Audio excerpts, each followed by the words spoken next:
குறித்து சிறப்பு செய்ய நூலாசிரியரின் மனைவி திருமதி பிரேமா பாலமுருகன் அவர்களை மேடைக்கு அழைக்கிறேன்.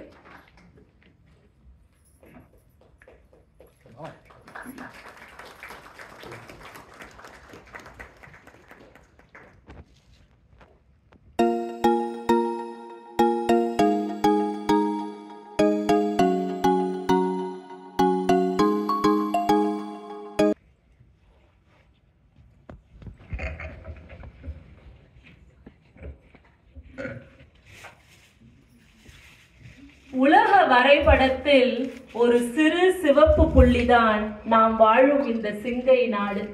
அந்த சிறு சிவப்பு புள்ளியை உலக தாயின் நெற்றி திலகமாய் மாற்றியவர். அத்திப்பட்டி என்கின்ற கிராமமே காணாமல் போனது போல சிங்கப்பூரும் கடலில் மூழ்கி காணாமல் போகும் என்று நினைத்தவர்கள் மத்தியில் கண்ணீரோடும் கண்ணியத்தோடும் நம்மையும் நம் கனவுகளையும் கரை சேர்த்து ஆகாயத்தில் பறக்க வைத்தவர். கை கொட்டி சிரித்தவர்களை கைத்தட்டி வாழ்த்த வைத்த வள்ளல் தான் நம் மதிப்பிற்குரிய தேசப்பிதா லீ குவான் யூ அவர்கள். அவரது இந்த நினைவு நாளில் நாம் மட்டும் இங்கு ஒன்று சேரவில்லை. நமது கவிமாலை அமைப்பிற்கு மதிப்பிற்குரிய லீ குவான் யூ அவர்களும் வருகை தந்திருக்கிறார். தன்னை வாழ்த்தி வணங்கி எழுதிய இந்த புத்தகத்தை நம்மோடு சேர்ந்து சிந்திக்க வந்திருக்கிறார்.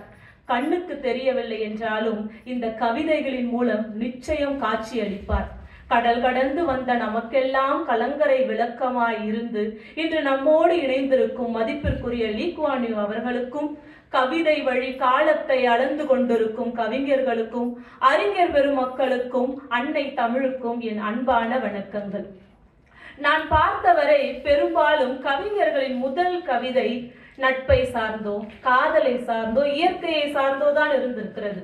ஆனால் மதிப்பிற்குரிய நமது நூலாசிரியர் கவிஞர் கா பாலமுருகன் அவர்களின் முதல் கவிதை அவரது தாய் தந்தைக்கானது.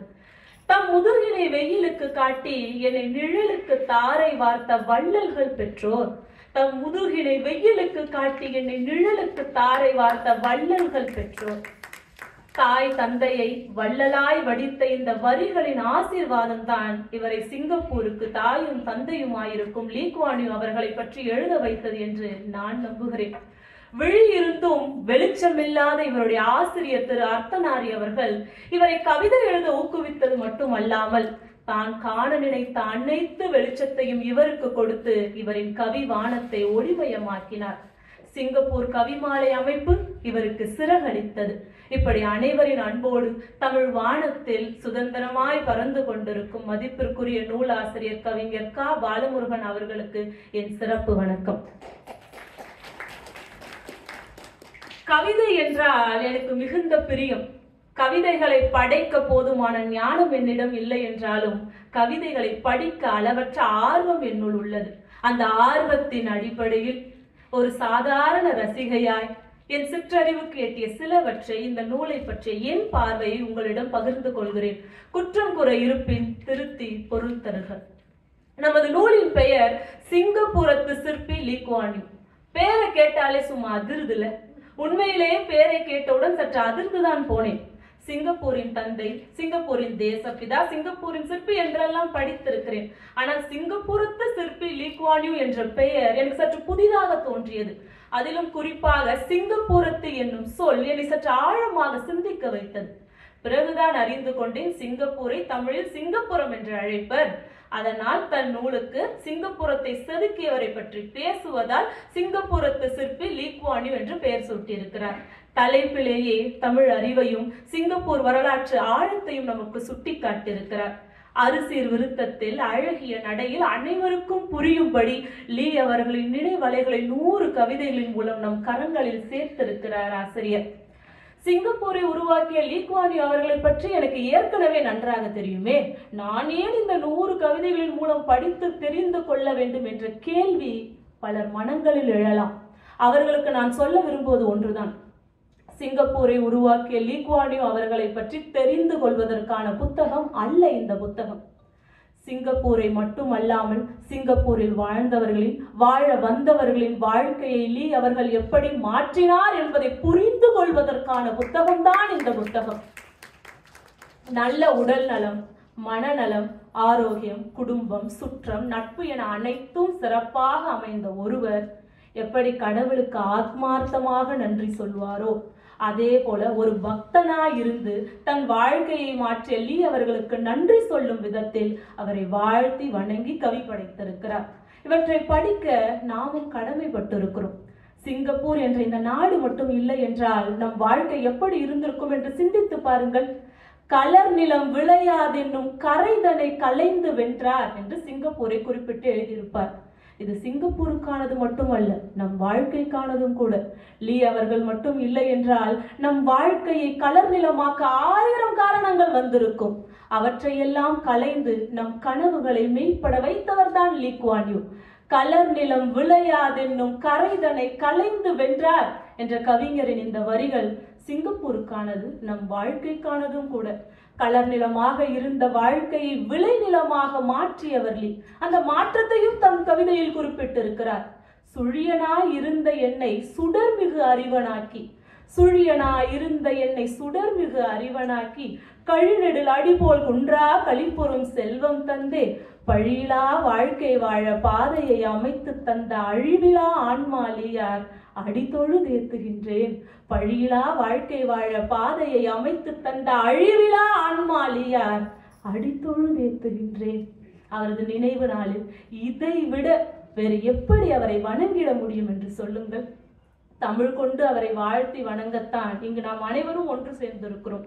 அந்த தமிழ், இன்ப தமிழ் மட்டும் சிங்கையில் இல்லை என்றால் சிங்கைக்கு வேலை தேடி வாழ்க்கை தேடி வந்த பாதி பேர் தனிமையில், வெறுமையில், மன அழுத்தத்தில், மன உளைச்சலில் மூச்சடைத்து போயிருப்பார்கள். அந்த நிலை வராமல் தடுத்து நம்மை சுதந்திரமாய் சுவாசிக்க வைத்தவர் தான் லீ குவான் யூ அவர்கள். அவரை தன் தமிழ் கொண்டு வாழ்த்தி இருக்கிறார் கவிஞர். தம்மொழி மக்கள் என்று தகைமகன் நினைத்தார் இல்லை, மும்மொழி போதும் என்றே மூடவும் இல்லை அண்ணல். தம்மொழி மக்கள் என்று தகைமகன் நினைத்தார் இல்லை, மும்மொழி போதும் என்று மூடவும் இல்லை அண்ணல். நம்மொழி தமிழை சேர்த்து, நம்மொழி தமிழை சேர்த்து நன்மொழி நான்கினோடும் செம்மையாய் சிறப்பு செய்த சீர்மிகு லீயார் வாழி, செம்மையாய் சிறப்பு செய்த சீர்மிகு லீயார் வாழி. இப்படி தமிழ் என்னும் அடையாளத்தையும் அங்கீகாரத்தையும் நமக்கு அள்ளி தந்த லீ அவர்களை வாழ்த்தி வணங்கும் நூல் தான் இது. மொழியை தாண்டி லீ அவர்களின் வாழ்க்கையின் மூலம் நமக்கு வழிகாட்டுகிறார். ஊரிலே உள்ளோரெல்லாம் உறங்கிடும் வேலைதனில் பாரினிலே சிங்கை தீவை பளிச்சிட உழைத்தார் லீயார். ஊரினிலே உள்ளோரெல்லாம் உறங்கிடும் வேலைதனில் பாரினிலே சிங்கை தீவை பளிச்சிட உழைத்தார் லீயார். நமக்காக உழைத்த லீ குவான் யூ என்னும் ஜீவ நதியை நம்முள் பாய்ச்சி நமக்கு புது உயிர் கொடுக்கிறார் ஆசிரியர். லீ அவர்களின் உழைப்பையும் அவர் நமக்கு கொடுத்த அங்கீகாரத்தையும் அடையாளத்தை மட்டும்தான் வாழ்த்து எழுதியிருக்கிறாரா என்று கேட்டால் நிச்சயம் இல்லை. கல்வியால் அடைய ஒண்ணா கனவேதும் இல்லை என்று லீ அவர்கள் வழங்கிய கல்வியை வாழ்த்தி பேசியிருக்கிறார். பெண்டீரும் சமமாய் வாழ பெருவழி பலவும் செய்த பண்டிதர் ஐயன் லீயை பகலவன் என்பேன் உண்மை. பெண்டீரும் சமமாய் வாழ பெருவழி பலவும் செய்த பண்டிதர் ஐயன் லீயை பகலவன் என்பேன் உண்மை என்று லீ அவர்கள் போற்றிய பெண்மையின் உன்னதத்தை பறைசாற்றுகிறார். தூய்மையின் வடிவம் என்றே சொல்லலாம் லீயார் என்றோ, தூய்மையின் வடிவம் என்றே சொல்லலாம் லீயார் என்றோ என்று லீ அவர்கள் பின்பற்றி தூய்மையை பற்றி பேசியிருக்கிறார். நீரினிலே மிதக்கும் தீவை நேர்மையின் வழியில் பூட்டி என்று லீ அவர்களின் நேர்மையை நமக்குள் விதைக்கிறார். ஆடவர் நாட்டை காக்க அனைவரும் போரை கற்று என்று இராணுவத்தை நம் கண்முன்னே நிறுத்துகிறார். ஓலையாய் இருந்த வீட்டை உயரமாய் கட்டித்தந்து, ஓலையாய் இருந்த வீட்டை உயரமாய் கட்டித்தந்து சோலையில் உலாவும் தென்றல் சூழ்ந்திடும் பாங்கு செய்தார் என்று நமது சிங்கப்பூரின் வாழ்க்கை தரத்தை தன் வரிகளில் வடித்திருக்கிறார். வேலைகள் இல்லை என்னும் வெறும் நிலை இங்கே இல்லை, வேலைகள் இல்லை என்னும் வெறும் நிலை இங்கே இல்லை என்று சிங்கையின் வாழ்க்கை தரத்தை பேசுகிறார். அது மட்டும் இல்லாமல் வேலைகள் இல்லை என்னும் போது சிங்கையின் நிலைத்தன்மையும் எடுத்து காட்டியிருக்கிறார். பிறப்பினால் உயர்வு தாழ்வை பிழை என உணர செய்து திறத்தினால் உயர்ந்து காட்டும் திகழ்தலை உறுதி செய்தார். பிறப்பினால் பிழை என உணர செய்தார். பிறப்பினால் உயர்வு தாழ்வை நாம் பிழை என உணர வேண்டும் என்று சொன்ன லீ அவர்களின் சமத்துவத்தை பேசுகிறார். தேறுதலை மனதில் வைத்து செய்வதா மக்கள் சேவை, தேர்தலை மனதில் வைத்து செய்வதா மக்கள் சேவை? இல்லை என்று லீ அவர்களின் அரசியல் அறத்தை வியூகம் அமைத்து காட்டுகிறார் கவிஞர். நான் சொன்ன கவிதைகள் முதல் 2-3 வரிகளைத்தான் சொல்லி இருக்கிறேன். முழுமையாக படித்து பாருங்கள். அதன் அர்த்தமும் ஆழமும் உங்களை பிரமிக்க வைக்கும். இப்படி கல்வி, பெண்மை, தூய்மை, நேர்மை, நிலைத்தன்மை, அரசியல், சமத்துவம் என இது போன்ற 100 கவிதை விதைகளை நம்முள் விதைக்கிறார் கவிஞர். அதற்கு நீங்கள் உரம் போட வேண்டாம், தண்ணீர் ஊற்ற வேண்டாம். உண்மையாக உணர்ந்து வாசித்தால் மட்டும் போதும். அந்த விதைகள் எல்லாம் விருட்சமாகி பலன் தரும், பலம் தரும். பலம் என்று சொன்னவுடன் நினைவுக்கு வருகிறது, இந்த நூலிற்கு கவிதைகள் மட்டும் வலு சேர்க்கவில்லை. இந்த நூலில் பதிவிட்டுள்ள லீ குவான் யூ அவர்களின் நிழற்படங்களும் வலிமை சேர்க்கின்றன. லீ அவர்களின் இளமை முதல் முதுமை வரை உள்ள புகைப்படங்களை கவிதையோடு சேர்த்து காட்டி ஒரு கால சக்கரத்தை நம் கண்முன்னே ஓட்டி காட்டுகிறார் கவிஞர். கவிதையை படித்தவுடன் இடதுபுறத்தில் உள்ள லீ அவர்களின் புகைப்படத்தை பாருங்கள். அந்த கண்கள் உங்களோடு உரையாடும். பக்கம் 38 உள்ள கண்கள் என்னோடு உரையாடின. என்னிடமே பேசினார் என்றால் விசால பார்வையும் தெளிந்த ஞானமும் கொண்ட உங்களிடம் பல உரையாடல்களை நிகழ்த்த காத்திருக்கிறார் என்றே அர்த்தம். ஒரு 2 மணி நேரம் போதும். இந்த புத்தகத்தை முழுமையாக படித்து விடலாம். அது மட்டும் இல்லாது புழக்கத்தில் இல்லாத பல புதிய தமிழ் சொற்களை இந்த புத்தகத்தில் நம்மால் காண முடியும். உதாரணத்திற்கு பக்கம் 35 உள்ள 2வது கவிதையில் உள்ள 6வது வரியில் உள்ள முதல் சொல்லை படித்து பாருங்கள். அது போன்ற பல இடங்களில் அழகு தமிழை நம்மால் காண முடியும். நம்மை அடையாளப்படுத்திய தமிழையும் லீ அவர்களையும் பற்றி தெரிந்து கொள்ள, புரிந்து கொள்ள, உணர்ந்து கொள்ள ஒரு 2 மணி நேரம் ஒதுக்க முடியாதா? அந்த 2 மணி நேரத்திற்கு பிறகு நம்மை வாழ வைத்த லீ அவர்களை ஆத்மார்த்தமாக வணங்கி வாழ்த்திய ஒரு ஆன்ம திருப்தி நம்முள் ஏற்படும்.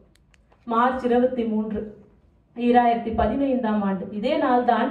ஆனால் 10 ஆண்டுகளுக்கு முன்னால் லீ அவர்களின் உடல் நம்மை விட்டு பிரிந்த நாள். ஆனால் உயிர் மட்டும் இது போன்ற புத்தகங்களுக்குள் ஒளிந்து கொண்டது. அவரது இந்த 10வது நினைவாண்டில் அவருக்கு மலர் மாலைகளை சமர்ப்பிக்க வேண்டாம். சிங்கப்பூர் கவிமாலை கவிஞர் க. பாலமுருகன் அவர்கள் இயற்றி இந்த 100 கவி மாலைகளை சமர்ப்பிப்போம். அவரின் உயிர் மீண்டும் உருவம் பெறலாம். உலகை ஆள அவர் மீண்டு வரலாம். உயிருக்கு உருவம் கொடுக்கும் வல்லமை தமிழுக்கும் கவிதைகளுக்கும் உங்களை போன்ற கவிஞர்களுக்கும் உண்டு. லீ அவர்களை வாழ்த்தி பாடிய இந்த நூலை வாசித்து பாருங்கள். நிச்சயம் இங்கு வருகை தந்திருக்கும் லீ அவர்களின் அன்பும் ஆசீர்வாதமும் வாழ்த்தும் நமக்கு கிட்டும். இறுதியாக இந்த நூலில் எனக்கு மிகவும் பிடித்த ஒரு கவிதையின் சில வரிகளை மட்டும் சொல்லி முடித்து விடுகிறேன். உணவில்லா வயிறே இல்லா ஒப்பில்லா நிலையை தந்த வணங்கிடத்தக்க லீயார் வாழ்கவே வாழ்க வாழ்க.